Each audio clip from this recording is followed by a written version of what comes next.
హైందవుల పండుగలన్నీ చంద్రమానం ప్రకారమో లేక సౌరమానం ప్రకారమో జరుపుకుంటారు. కానీ ఈ రెండింటి కలయికతో ఆచరించే పండుగ ఒకే ఒక్కటి, అదే ముక్కోటి ఏకాదశి. సూర్యుడు ధనుసు రాశిలో ప్రవేశించిన తర్వాత వచ్చే శుద్ధ ఏకాదశి రోజున ముక్కోటి ఏకాదశిని వైభవంగా జరుపుకుంటారు. ముక్కోటి ఉత్సవాలకు ఏలూరు జిల్లాలోని వైష్ణవ ఆలయాలు సర్వాంగ సుందరంగా ముస్తాబవుతున్నాయి.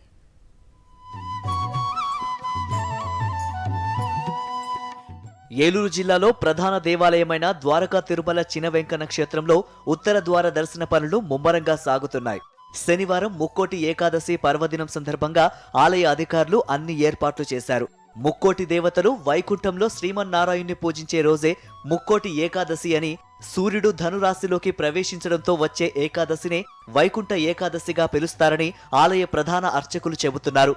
ఎంతో పవిత్రమైన ఉత్తర ద్వారంలో గరుడ వాహనంపై వేంచేసి ఉన్న శ్రీ మహావిష్ణువుని ఎవరైతే సేవిస్తారో వారికి కోరికలు నెరవేరుతాయని భక్తుల విశ్వాసం అంటున్నారు. ఈ ముక్కోటి ఏకాదశి వైకుంఠ ఏకాదశి అని దీన్ని మనం విశేషంగా పిలుచుకుంటున్నాం. ఈ ముక్కోటి ఏకాదశి రవి ధనస్సులో ఉండగా వచ్చినటువంటి శుద్ధ ఏకాదశిని ముక్కోటి ఏకాదశి అని, వైకుంఠ ఏకాదశి అని మనం పిలుచుకుంటున్నాం. ఈ ముక్కోటి ఏకాదశి రోజున స్వామివారిని ఈ వైష్ణవ సాంప్రదాయంలో చాలా విశేషంగా ఆ ఉత్తర ద్వారంలో కనుక దర్శనం చేసినట్లయితే స్వామివారి దయ మన యందు మిక్కుటంగా ఉంటుంది అని, ఆ కారణంగా ఆ ఉత్తర ద్వారంలో స్వామివారిని దర్శనం చేసుకోవటం. ముక్కోటి ఏకాదశి నాడు ఉత్తర ద్వార దర్శనానికి సుమారు 50,000 మంది భక్తులు వచ్చే అవకాశాలు ఉన్నాయని ఆలయ అధికారులు చెబుతున్నారు. అందుకు అనుగుణంగా భక్తులకు క్యూ లైన్లు, ప్రసాద కౌంటర్లు, అన్న ప్రసాదం కోసం ప్రత్యేక ఏర్పాట్లు చేశామన్నారు ఆలయ ఈవో. ముక్కోటి రోజు దర్శనాలకు వచ్చే భక్తులందరికీ క్యూ లైన్స్లో ఎటువంటి ఇబ్బంది జరగకోకుండా వాళ్ళకి వాటర్ కానీ లేదా చిన్నపిల్లలకి పాలు, అలాగే చిన్నపిల్లల బిస్కెట్స్ కూడా మనం ఇవ్వడానికి ఏర్పాటు చేయడం జరుగుతుంది. అలాగే మధ్యాహ్నం 12-12:30కి స్వామివారికి నివేదనకి ఏదైతే మనం టెంపుల్ క్లోజ్ చేస్తామో ఆ హాఫ్ అన్ అవర్ ఆ లైన్లో ఉన్న భక్తులందరికీ టమాటా బాత్ కూడా ఏర్పాటు చేసి అవసరం మేరకు మజ్జిగ కూడా ఇవ్వడానికి ఏర్పాట్లు చేయడం జరుగుతుందండి. ద్వారక తిరుమలలో ముక్కోటి ఏకాదశి నాడు భక్తులకు ఎటువంటి అసౌకర్యం కలగకుండా పటిష్టమైన బందోబస్తును పోలీసులు ఏర్పాటు చేశారు.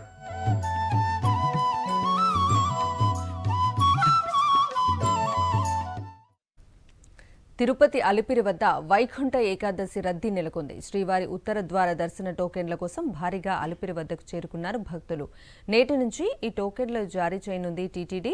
తిరుపతిలో 9 కేంద్రాలలో 10 రోజుల పాటు టోకెన్లను జారీ చేయనున్నారు. దీంతో ముందుగానే టోకెన్లు జారీ కేంద్రం వద్ద భారీ క్యూ ఉంది. అన్న, ఇప్పుడు మేము వచ్చేసి పులివెందుల నుండి వచ్చాము. మాకు వచ్చేసి 6 days పట్టినది. ఇక్కడికి వచ్చిన తర్వాత టోకెన్లు మాకైతే మటుకు క్యూ లైన్లో బాగానే చూసుకుంటారు. వాటరు, భోజనము సప్లై బాగా ఉంది. నెక్స్ట్ ఇయర్ కంటే ఈసారి చాలా బాగుంది గోవింద. మాకు కూడా బాగా నచ్చింది.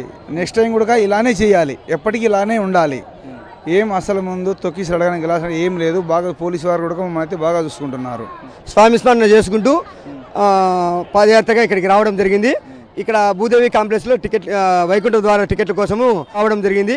ఇక్కడ ఏర్పాట్లన్నీ చాలా బాగున్నవి. పోలీస్ వ్యవస్థ కూడా బాగా అందరికీ భక్తులందరికీ సహకరిస్తుంది. ఇక్కడ వసతి అంతా బాగుంది. గతంలో కంటే ఈసారి ఇంకా బాగుంది. తిరుపతి అలిపిరి వద్ద వైకుంఠ ఏకాదశి రద్దీ నెలకొంది. వైకుంఠ ద్వార దర్శన టోకెన్ల కోసం భారీగా అలిపిరి వద్దకు చేరుకున్నారు భక్తులు. నేటి నుంచి ఈ టోకెన్ల జారీ చేయనుంది టీటీడీ. తిరుపతిలో 9 కేంద్రాలలో 10 రోజుల పాటు టోకెన్లను జారీ చేయనున్నారు. దీంతో ముందుగానే టోకెన్లు జారీ కేంద్రం వద్ద భారీ క్యూ ఉంది. ఈ నేపథ్యంలో ఏర్పాట్లను డీఐజీ అమ్మిరెడ్డి పర్యవేక్షించారు.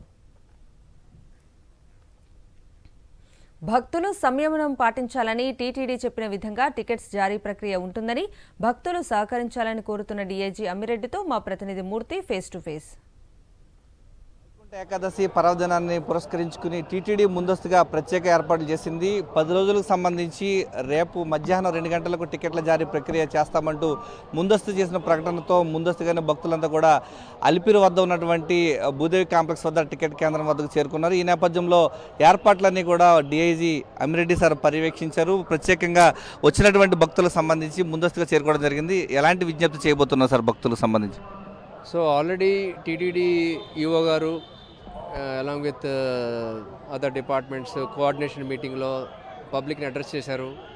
దానిలో 22వ తేదీ మధ్యాహ్నం 2 గంటల నుంచి ఈ వైకుంఠ ఏకాదశి ఎస్ఎస్డి టోకెన్స్ ఇస్తారని చెప్పి అనౌన్స్ చేయడం జరిగింది. అంత పబ్లిసిటీ వచ్చినప్పటికి కూడా పబ్లిక్ వాళ్ళకి 23rd, 24th టికెట్స్ సెక్యూర్ చేసుకోవాలనే ఉద్దేశంతో ఈరోజు రాత్రికే ప్రతి డిస్ట్రిబ్యూషన్ సెంటర్ దగ్గర సుమారు 2-3 వేల మంది జమ అవడం జరిగింది. సో వీళ్ళందరికీ క్లియర్గా చెప్తా ఉన్నాం మనం దట్ టికెట్స్ ఇవ్వడం మాత్రం యాజ్ పర్ అనౌన్స్డ్ టైమే జరుగుతుందని చెప్పేసి. బట్ ఈవెన్ దెన్ వాళ్ళకి చెప్పినప్పుడు వాళ్ళు ఏమంటారంటే మేము ఉంటాం సార్, మేము ఇక్కడే కూర్చుంటాం, ఇక్కడే రిలాక్స్ అవుతాం, మేమేమి అన్రెస్ట్ గురిగాము అని చెప్తా ఉన్నారు. భక్తులకు ఒకటే విజ్ఞప్తి, జనరల్ దర్శనం లేదు కాబట్టి either they should take that Darshan 300 rupees token కానీ 300 రూపీస్ టికెట్ కానీ లేకపోతే ఈ వైకుంఠ ఏకాదశి టోకెన్స్ కానీ ఇవన్న వాళ్ళే దయచేసి పైకి రావాలి కొండపైకి. లేకపోతే ఏది లేని వాళ్ళు కొండపైకి వస్తే వాళ్ళకి దర్శనం లేదు కాబట్టి వాళ్ళని బస్ స్టాండ్లో కానీ లేకపోతే కింద తిరుపతి బస్ స్టాండ్లో కానీ రైల్వే స్టేషన్లోనే కానీ ఆర్టీసీ వారికి రైల్వే వాళ్ళకి కూడా ఆదేశాలు ఇవ్వడం జరిగింది. ఇక్కడే ఆపేస్తాం. కొండపైకి వస్తే మాత్రం వాళ్ళు చాలా ఇబ్బంది పడతారు. వైకుంఠ ఏకాదశి పర్వదినాన ముందస్తుగా దర్శనం చేసుకోవాలన్నటువంటి లక్ష్యంతో ముందుగా వీరంతా కూడా భక్తులు ఇక్కడ చేరుకోవడం జరిగింది. వైకుంఠ ఏకాదశి రోజు, ద్వాదశి రోజు 2 రోజుల్లో దర్శనం చేసుకుంటే తమకు ఉన్నటువంటి ప్రాముఖ్యతను దృష్టిలో పెట్టుకుని వీరంతా కూడా ముందస్తుగా చేరుకోవడం జరిగింది. 10 రోజుల పాటు వైకుంఠ ద్వారాలు తెరిచే ఉంటాయి.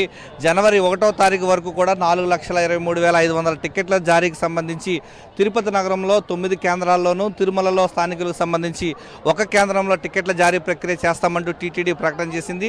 నిర్దేశించిన టైం మేరకు భక్తులను రద్దీ దృష్టిలో పెట్టుకుని వారందరికీ కూడా టికెట్ల జారీ ప్రక్రియ చేస్తాం. దానికి అనుగుణంగా భక్తులంతా కూడా సంయమనంతో ఉండాలి. తిరుమలకు యొక్క వైకుంఠ ఏకాదశి దర్శన టికెట్లు ఉన్న వారిని మాత్రమే అనుమతిస్తూ ఉన్నాం. ఈ నేపథ్యంలో ముందస్తుగా భక్తులు తిరుపతిలో ఉన్నటువంటి 9 కేంద్రాల్లో టికెట్లు తీసుకున్న తర్వాతనే తిరుమలకు వెళ్లాలంటూ డీఐజీ అమిరెడ్డి చెప్తున్నారు. టీటీడీ నిర్దేశించిన సమయానికే భక్తులకు జారీ ప్రక్రియ, టోకెన్ల జారీ ప్రక్రియ చేస్తామంటూ చెప్తూ ఉన్నారు.